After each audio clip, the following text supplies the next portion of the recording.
நாம் தற்பெருமை பேசிக்கிட்டு இருக்கிற வரையும் இந்த சமுதாயம் வளரவே வளராது. நாங்கள் மன்னர் பரம்பரை, நம்ம சங்க காலத்திலேருந்து இருக்கிறோம். எங்களுக்குன்னு சொல்லி செயல் இருக்குது, எங்களுக்காக எழுதப்பட்டது, எங்ககிட்ட இருந்தால் எல்லாத்தையும் வாங்கினாங்க.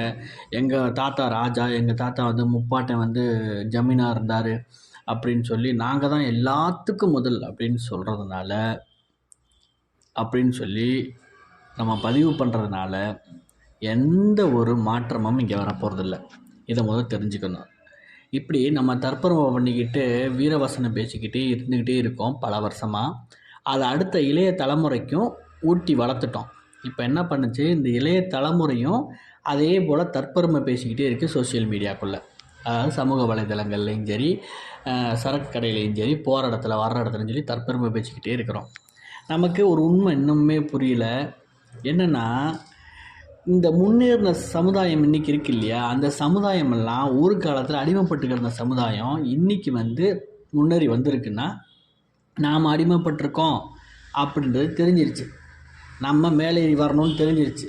அந்த புரிதல் இருந்ததுனால தான் அவங்க கல்வியிலையும் சரி, பொருளாதாரத்துலேயும் சரி, தொழில்லையும் சரி, எல்லா இடத்துலையும் மேலேறி போகிறாங்க. இது நமக்கு இன்னும் புரியவே இல்லை. அடிப்படை விஷயமே புரியல. நம்ம மறைமுகமாக நம்மளை எல்லோரும் சேர்ந்து அடிமைப்படுத்தியிருக்காங்களா, இல்லை நாமளாக தற்பெருமை பேசி அடிமைப்பட்டு கிடக்கிறோமா அப்படிங்கிறத உணரணும். அப்போ தான் நம்ம இதுலேருந்து வெளியில் வர முடியும். நமக்கான அங்கீகாரம் எல்லாமே நமக்கு கிடைக்கும். இதெல்லாம் தெரிஞ்சுக்கணும்னாலே நமக்கு கல்வி அறிவு முக்கியம். எவன் நம்மளை ஏமாத்துறான், எவன் நம்மளை கஷ்டப்படுத்துகிறான், எவன் எப்படிலாம் நம்மளை அடிமைப்படுத்துகிறான் அப்படின்ற விஷயம் எளிமையாக புரியணும். அப்படின்னா நமக்கு கல்வி அறிவு முக்கியம், உலக அரசியல் முக்கியம்.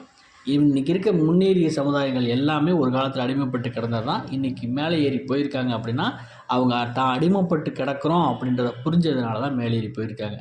தயவு செய்து நம்ம எந்தெந்த இடத்துலலாம் அடிமைப்பட்டு கிடக்கிறோம் அப்படின்ற போது தெரிஞ்சு படிக்கிற வேலையையும் வேலைவாய்ப்பையும் ஒரு அதிகாரி ஆகிறதையும் ஒரு அரசு துறையில் போகிறதுக்கும் சரி அறிவை வளருங்க. இன்னமும் நாங்கள் தொல்குடி, மூத்த குடி, தமிழ் குடி, நாங்கள் ராஜ பரம்பரை அப்படின்னு சொல்கிறத தயவுசெய்து நிறுத்துங்க. 1000 வருஷத்துக்கு முன்னாடி நீங்கள் ராஜ பரம்பரையாக இருந்தீங்க, இன்றைக்கி எங்கே இருக்கீங்க? எங்கேயுமே உங்களுக்கு ஒரு அங்கீகாரம் கிடையாது. அந்த அளவில் தான் நீங்கள் இருக்கீங்க. உங்களுக்கான அங்கீகாரம் வேணும் அப்படின்னா கல்வியிலையும் பொருளாதாரத்துலேயும் தொழில்துறையிலையும் முக்கியமான இடத்துல அதிகாரிகளாகவும் வரணும். ஒரு ஐஏஎஸ் ஐபிஎஸ்லேருந்து எல்லா இடத்துலையும் வரணும். அப்போ தான் பொருளாதாரத்துலேயும் முன்னேற முடியும். நம்ம சமுதாயம் படித்த சமுதாயமாக இருக்கும். எல்லாம் கல்வி அறிவு மட்டும் இருந்தால் போதாது, கொஞ்சம் சாணக்கியத்தனமும் வேணும். அதாவது நரித்தனமும் வேணும். எல்லாமே நரித்தனமாக தான் இருக்கிறாங்க. அவங்க சொல்கிறதெல்லாம் சரின்னு சொல்லி நம்பிக்கிட்டு நம்ம காசுக்கும் பணத்துக்கும் மதுக்கும் மாதுக்கும் அடிமைப்பட்டு கிடக்குது இந்த சமுதாயம். இந்த வேட்டுவ கவுண்டர் சமுதாயம் உருப்படணும்னா கல்வி அறிவு அவசியம். பொருளாதாரம், தொழில்துறைகளெல்லாம் ஃபஸ்ட்டு மேலே வந்தால் தான் அரசியலுக்குள்ளே போகவே முடியும். நீங்கள் பணத்தில் கொஞ்சம் ஒரு கெத்தாக வந்தால் தான் போக முடியும்.